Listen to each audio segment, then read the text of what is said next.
I'm Jason Berryhill. I'm CEO and co-founder of WholeChain. Quick background on who we are first, and then I want to talk about some context that I think will go into a lot about what we're about to get into. But at WholeChain, we are a blockchain-based traceability solution built to enable trust, coordination, and transparency in fragmented supply chains. We work across food and agriculture supply chains, so we work with everything from large retailers like Wegmans and the Topco Group in the United States, to different consumer brands like Estee Lauder and McCormick, and then to large tier one suppliers to food companies, and then all the way down the list. But we're not really in one commodity, but really across different commodities, doing traceability from the farm or boat all the way through the supply chain. Our work has been featured 3 times actually in Forbes Blockchain 50 list through some work with various customers. And we were also recognized by the US Food and Drug Administration from their Global Traceability Challenge.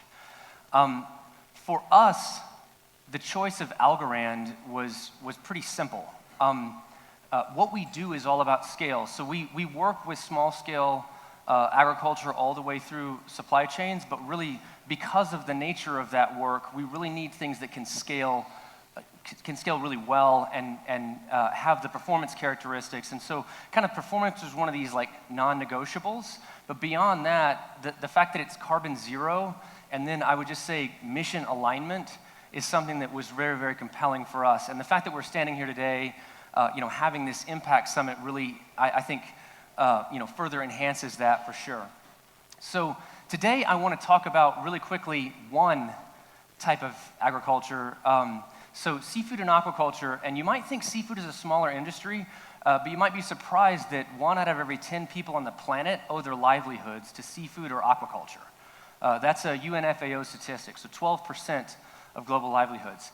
And our consumption of seafood is rising. So in the past 50 years, per capita globally, consumption of seafood has risen by 90%. So we're continuing to eat more seafood as we go along. At the same time, 89% of wild capture fisheries are either at capacity or in decline. So that's about 50-50. So in other words, half of those are actually being fished to the point of decline, so they're being overfished, and about the other half are like managed right at their capacity. So the basic gist is our oceans are being fished as far as they can.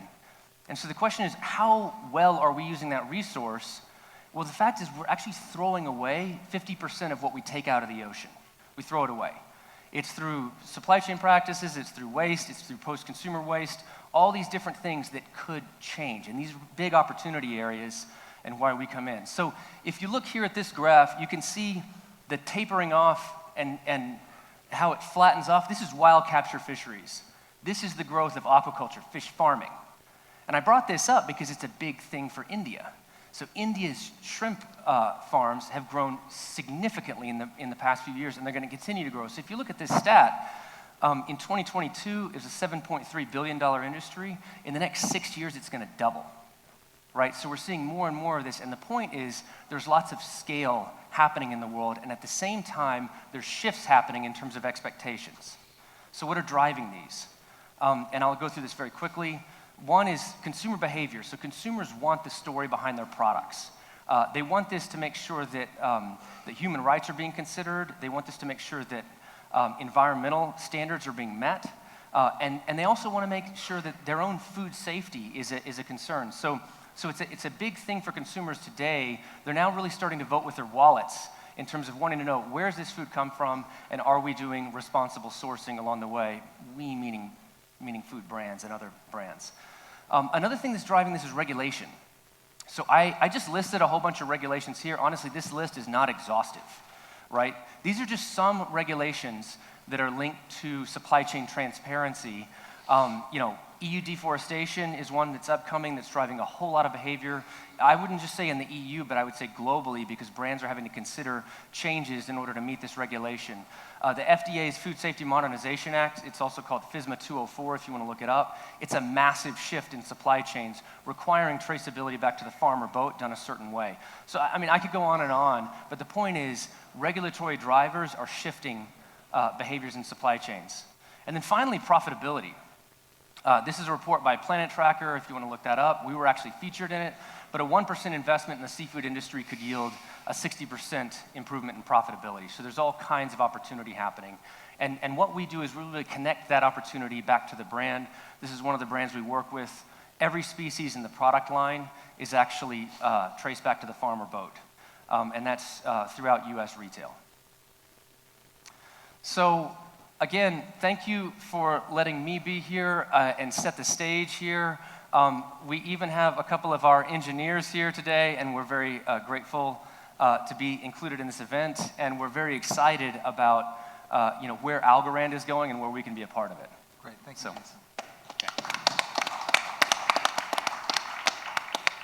That's great. Thank you so much, Jason. Fascinating to go from the growth of that private sector company, which has now a presence in so many parts of the world, in so many different industries, from beauty products to spice to seafood. It's really a growth story that's extraordinary. To go from that to Barbara, who's been a logistics and supply chain officer for the United Nations World Food Program for about 20 years, working in some of the most difficult parts of the world, from South Sudan, Somalia, in places that are very difficult with the most marginalized people on earth. As many of you know, or some of you know, or at least one of you know, the United Nations World Food Program was the recipient of the Nobel Peace Prize 2 years ago. And so the work they do, in my opinion, is the most important work of any UN agency or any NGO in the world, because they get needed relief from point A to point B when it matters the most, and that's what they do. And so supply chain and logistics are the backbone of the United Nations World Food Program, which serves as the logistics arm of the UN. So I'm going to have Barbara present a couple of slides to show how the supply chain works, or in many cases doesn't work, with WFP. So take it away, Barbara. Thanks so much, Matt, and greetings to everyone. So World Food Program is, in very short, is the largest humanitarian organization in the world. And our vision is zero hunger in this world. And that means saving lives, and it means enabling lives. So strengthening the foundation of communities so that they can meet their own food needs. Our supply chains are considerable. We reach around 160 million acutely food insecure people across 120 countries. And as Matt said, we also support well over 1,000 other agencies every year, and also many governments with their humanitarian logistics. But in terms of what defines us, it's not so much the size of our supply chain, but the complexity of where we operate, which is often in active conflict situations or after devastating climate shocks. And the need to go the very last mile to reach the most vulnerable people out there, whatever it takes. And that's what defines our people, it defines our systems, and it defines our supply chains. So this, by the way, is in South Sudan. These are amphibious vehicles that go through marshes, through waters. And so in a way, they compete with a helicopter above. So yes, we face quite a few challenges in our supply chains. One is in the ports, very cumbersome processes. We did a mapping once, and just for one consignment, we can deal with 17 documents and have over 40 interactions with very many stakeholders. So it's crazy, and that's just for one consignment. So now imagine millions and millions of tons of food going through over 70 discharge ports every single year. Of course, it leads to a lot of delays and cost inefficiencies and intransparencies. Another thing that we do is we try to buy food locally where possible, but we tend to run into issues of food quality standards, of high losses and low volumes. And also, the smallholder farmers are unable to wait for our payments.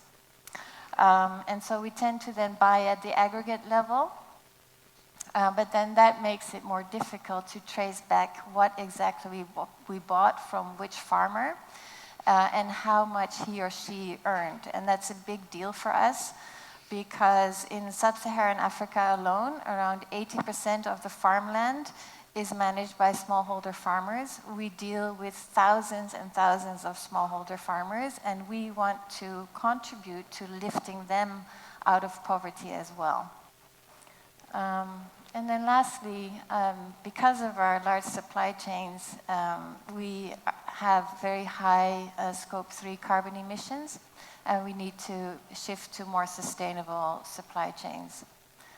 Let me stop right there. Those are some of our challenges. No, that's great. The challenges are mind-boggling. I mean, we went from disaster relief a little while ago, which has this antiquated, archaic system of providing relief in 2 of the largest countries in the world, to the biggest logistics humanitarian organization in the world facing the same challenges. So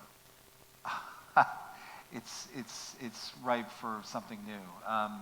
But you talked about smallholder farmers, and so I'm going to go from the kind of the big, from the general, to the particular with Bilal, who started a company called Fame, purposely named Fame because what he wants to do is make that smallholder farmer famous, so that person gets the proceeds, gets the revenue that he or she deserves, and part of that is dependent on proof that what this person says is actually what is happening. So, well, why don't you talk a little bit about Fame and smallholder farmers and why, if that ever got to scale, why that's so meaningful? Yeah, thank you. What Barbara said about the smallholder farmers is very key. The main problem is how to build resilient food systems. And in my opinion, when we have locally produced food that serves the local community and that also creates value at the local level, creates jobs, it's key. And when I was building my Fame project, I didn't intend to build at the very beginning a product for farmers, but being in touch with them, I learned from them what they needed. So we co-designed the product to have the food marketplace and the job marketplace linked, because the food creation and production is linked to the job creation as well. So this kind of holistic approach can, I think, really change things at the local level. And also, of course, to reconnect, what do we want to know about the supply chain, about the food industry? What do the consumer want to know? He wants to know where the food comes from, and he wants to know the person that is behind it. So to reconnect the 2 ends of the supply chain has been my focus for the last few years, and I'm not gonna stop. That's I think is the most important part, to reconnect them into the same solution and to be able to prove the payments, the salaries, to make sure that the fair trade criteria that the European Commission is asking for are met. And with the blockchain, we can prove that, because we have like easy payment solutions that are provable, and we don't even need an audit because everything is on the blockchain at any moment. So thank you, and I wanted to you mentioned a little bit about the European regulations, and Manoj, part of what's happening is that governments, in part because of consumer demand, are getting more and more into the regulatory business of saying you must show where this comes from. And we talked about, there's a New York Times article last week about De Beers using supply chain because their consumers are demanding that they want to know where diamonds are coming from, right? And so it's a perfect case where that transparency and traceability is applicable in the most kind of pressing situation. So talk a little bit about the regulatory angle on this and why it matters now and why it's really going to matter in a few years. Sure. So it's a matter of something that's getting imposed on you. So from a private corporate side of it, I come from a private corporate side of it, not having too much of resources like what a government can have or a solution provider can come up with. It's always a tie-up or a trade-in between how much profit you're going to make and how much regulations that you can comply with. I think, in my own opinion, last about 5 or 6 decades, the entire industry was spending their time on making the supply chain more efficient. But now, I think going forward, they're going to spend their time in making that supply chain more sustainable. Now, two things are driving this. One, as all of them mentioned, it's the industry's own projection in terms of how sustainable they are, how consumer-friendly they are, how transparent they are. But that's probably a tiny part of it. The larger part of it comes in via regulations, which you mentioned. Now, when a regulation is thrown at any industry, for that matter, I mean, we deal on 3 industry verticals along 17 different products. One good day, my customer comes back to me and then he says, hey, Manoj, if you're not going to comply with this regulation, you're going to lose my business. And I'm, willingly or not, is thrusted into complying into that particular regulation. Where I find the solution, how I find the solution, how costly it's going to be, whether it's going to impact my bottom line or not, it's all for me to figure out. But I need to comply, otherwise my top line is going off with my bottom line going up. So that's how important regulation comes in. Most of them, from now on, is going to comply on 2 angles. One is on the regulatory angle, which I feel is going to be 90% of their compliance requirements. Like you said, DBERS, they are facing 2-pronged issues. One about the regulations, which is the mining regulations, sustainable mining and all those things. Second, they are facing about lab-grown diamonds, right? So they want to prove that this is not a lab-grown diamond, this is actually a national diamond that came in. So for us, when we are dealing in the agro-commodities or on the metals or on the minerals, we have this issue of focusing on how the source, from the source, we start from VRV and then we drill down to all my tier 1, tier 2, tier 3 suppliers all the way to the origin. And I map that origin, then come back all the way to my customer. So the entire upstream and the entire downstream is mapped. So when I do this, I can comply with any regulation that's thrown at to me because I can then prove the source, I can then prove my methodology, and also I can prove that it's done in a more sustainable manner. So this is how the regulations are forcing us today. One of the regulations that we are forced to comply with is EUDR, which is the main regulation that affects most of the agro-commodities that we deal with. And I think EUDR is now coming up with probably 30 more commodities. So right now they've got 7, but 30 more coming in is going to be like covering a whole lot of industries. I mean, I guess, Jason or Manoj, is the acceleration of regulation around what you just described a result of understanding the use of the virtue of blockchain? I mean, are they seeing that this is now possible? Is that what's driving this? Or is this just happenstance where there's a perfect storm of advanced technology being used specifically for those purposes?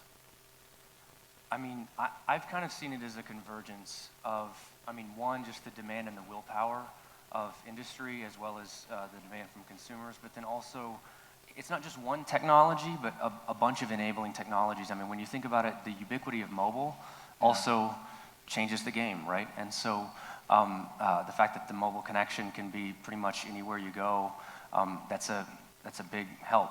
And then in addition to that, to have enabling technologies like blockchain and others that kind of compound, now all of a sudden you have the capacity to do these things. And I think now regulators are somewhat being more aggressive. I mean, would you agree with that? Like they're kind of pushing it some, which is a good thing, yeah. Right? But industries at times start to push back, but then they start to realize, hey, I think we can do this. And you know, more and more, depending on the industry, they're just kind of coming along. So, in my opinion, what's happening is, as Jason was mentioning, it's a convergence of everything. But we need to look at it how the world is now looking or viewing all these aspects together. Pre-COVID, we were not talking about any of these issues too much. Post-COVID, everybody is talking about this. Sustainability, sustainability, sustainability. Everywhere you go, it's about ESG, it's about sustainability. So it's like the whole world has now been educated or given this knowledge of how you have to treat the world. And the most important thing starts with how you treat your own in-house. So every corporate, every government is now starting to think from the top and then drilling down or percolating this thought process down to the bottom. Now, how technology is helping, I think without technology, none of this can be done. How blockchain is helping, in technology, blockchain is one of the main fulcrum that's coming up now. The more decentralized it becomes, the more cost-effective it becomes, the more trustworthy it becomes. It makes technology become more trustable. So I think that's where the convergence is now happening. things being thrust from the government, things being thrust from the private organizations, enabled by technology with something like blockchain, which is the new tech, is enabling this whole new blooming that's coming up in the sustainability world. That's how I view it. Yeah, yeah. Barbara, Jason talked about the growing, the ubiquity of smartphones. From WFP's perspective, does that matter in the sense where if you guys are, I know you've got building blocks, which is a great WFP innovation, using that in I think Ukraine and some other places. But does the growing ubiquity of smartphones and this adoption of technology, particularly in the private sector, do you think that will help drive WFP to begin to look at this as something that is ready to be adopted by your agency? I think it will help. I mean, we are already trying out several things also on the supply chain side with a traceability project in Ghana for cacao that also traces the income farmers earn, and in Jordan for horticulture. The building blocks is scaling, which is about digital financial inclusion. But it's still, there's a number of bright people working in WFP on this.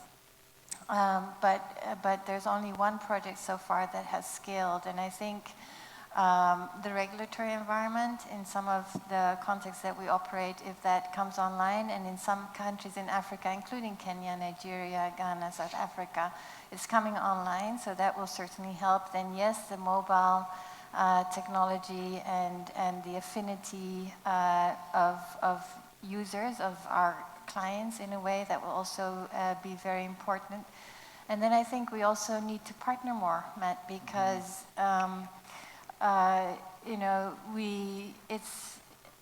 again, we operate in very complicated environments, and it's, we start something and then an emergency happens, and then our resources are focused on that. So it's I think partnering will also help us explore things and roll things out much faster. Thank you. And Bilal, I'll come to you in a second, but I want to go back to the mobile phone. Yeah. Jason, step us through how that works from beginning to end. Yeah. How when you have a client and the demand is to prove of provenance, and from beginning to very end, and talk about mobile technology and how that convergence, right, blockchain, mobile technology, works to kind of create what you've done. Yeah, so, and I will say, it's not one way. I mean, Sure. all these supply chains are very, very different. So we have to have an abundance of tools for data collection. So we have our mobile app. It operates fully offline. We've used it in some pretty challenging circumstances. Farmers in Madagascar, that kind of a situation is, very, very challenging, off-grid. We have our desktop interface, and then we have our APIs, which can connect to existing technologies like ERP systems to pull out data. And honestly, there's challenges at all levels. How it happens, what we do is called event-based traceability. So we're not just tracking who touched it, but what happened. So it contextualizes that, and it's the way we do traceability is dictated by GS1. GS1 is the group behind the barcode. So 6 billion barcodes a day get scanned. They're all GS1 identifiers. So we take that same schema, and our interfaces, whether it be mobile, desktop, et cetera, it's just a way to be able to log that information through that supply chain. And every time that gets logged, it gets hashed, and then it gets written to Algorand's blockchain. And that creates an immutable reference that someone can come back to and say, this was the claim that was made at that time. But it makes every supply chain like a series of claims.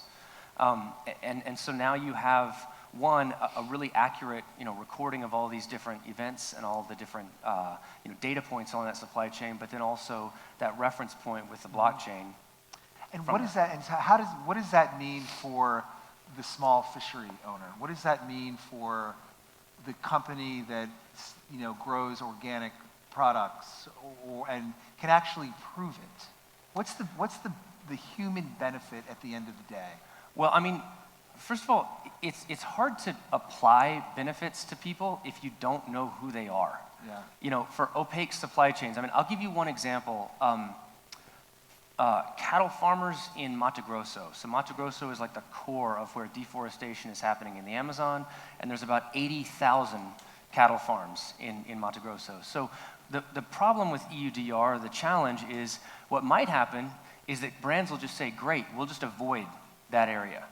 And what'll happen then is the biggest and best brands that do the avoidance policy, they'll be out of the market and will basically give over deforestation to the lowest bidder, right? And so by being able to identify farms and brands being able to say, nope, we buy from these 147 farms that we've carefully vetted, we trace everything coming off of those farms, and then we have it into our, well, they're able to actually inset then. They're investing in the most challenging areas in order to make a difference in those areas as opposed to just pulling out altogether. You can only do that if you have traceability, right? That is the benefit, and then it's the benefit to all of us. It's also the benefit to that farmer who's in the problem area, because many times they aren't the ones who caused the problem, right?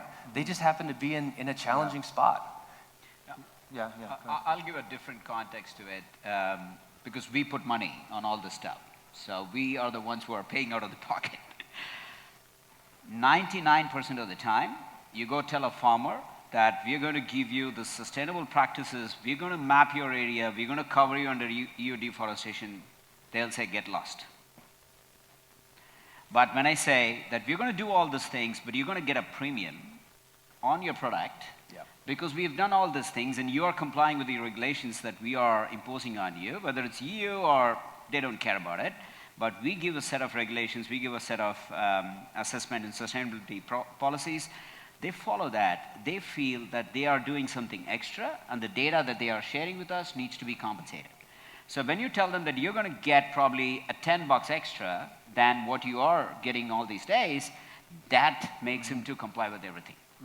So all said and done, technology can be there, regulations can be there, human power can be there to go and do all those things. But if you don't show that positivity for him to get that extra benefit, he is 90% of the time going to deny it. So that's one of the important things that I've learned, because we spend on that every day. And the only way that can happen, though, is by being able to trace back to those farmers and be able to deliver that benefit. But I couldn't agree more. And Bilal, I mean, talk about the benefit, the $10 benefit to the smallholder farmer. What does that mean? I mean, you deal in the micro, that connection between the smallholder farmer directly to the consumer, eliminating the middleman, and that consumer knows exactly what he or she is purchasing. At the end of the day, it's what matters to that farmer. And what does it mean? I think it means more value for the farmer first, and also for the consumer.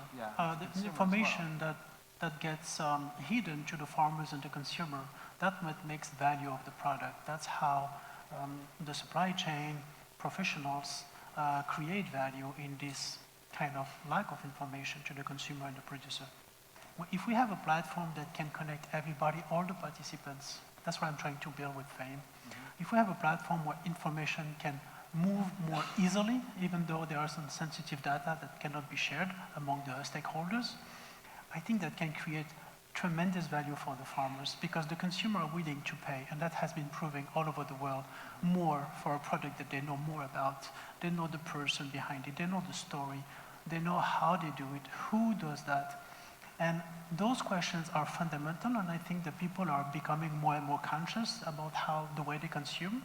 And I personally believe that every time we eat something, we are voting for a system. Which kind of food system are you voting for? And my hope is that the people will do the right thing and vote for the right food system that we're going to build for the future. And blockchain can bring this transparency, but of course, many stakeholders don't want to share this information. If I'm a trader, an agri-trader, I don't want to share the information about my client, my supplier, because of course, I make my business out of it. But some information can be shared, but the most information that we need to share is about who? The farmer, basically. That's the most important people, the most important person in the whole supply chain. And the consumer has the choice now to empower the farmers or to continue with the supermarket monopolies around the world. One of the things you just said was sometimes they don't want that transparency. And I want to go to Barbara, who's dealt with that in many instances. And Why? Why in some cases don't governments want that transparency, or other actors that you deal with? It's all the actors involved in the supply chain, right? There are so many, and some, as you said, they benefit from the lack of information, because that's how they make money. And so when we try to through blockchain create efficiencies in moving through ports and improving our transport planning, etc., we encountered resistance. Some cooperated, but many did not. And so that is one of the bottlenecks that you have to address. That takes time. Yeah. Where do you see WFP's supply chain use of technology in 5 years? What do you think will happen if you could look into the future? Well, I think my colleague will also touch on it tomorrow. I think in terms of the identity space and the digital financial inclusion, and multiple agencies seeing in one platform what households receive, so that creates transparency and addresses issues of overlap, etc. I think that's one. I think on the farmer traceability and the income traceability side of things also, I mean, it's fascinating for me to be on this panel because I see so many linkages. So I think it's coming, but it takes quite a bit of work, and so yeah, thank you. That's exactly why you're on this panel. I'm trying to bring WFP into up to date, so I'm glad this is... We're there, but yeah, it takes I'm glad it's working, hopefully. Jason, why don't you take us home a bit, and in 5 years, what's the landscape look like in terms of blockchain and supply chain? Not just where you are from your private sector vantage point, but also pushing the agencies that do the most immediate good in the most dire circumstances. Like, what does that look like in 5 years? I'll talk about 5 years and also just even beyond that, right? Where are we going? Right now, if you buy, I mentioned seafood, but if you buy a lot of fresh goods, you'll notice a Best Buy date on it, depending on your market. And it kind of tells you when to throw this thing away. That is a guess. Okay, that is a full-on guess, and a lot of food waste happens because of that guess. That guess does not have to be there. We could have an evidence-based record there. We could know exactly when that should go bad based upon evidence in the supply chain, not just that guess. I think that's going to be a big thing, along with many others. I mean, there are two things. When we decided on the naming of our solution, 5 years ago, there are two things we didn't include. One is any specific commodity. So it's, we didn't call it like fish trace or anything like that. And also just traceability. Right now, traceability is an aspiration for a lot of supply chains. I don't think it'll be there in the future.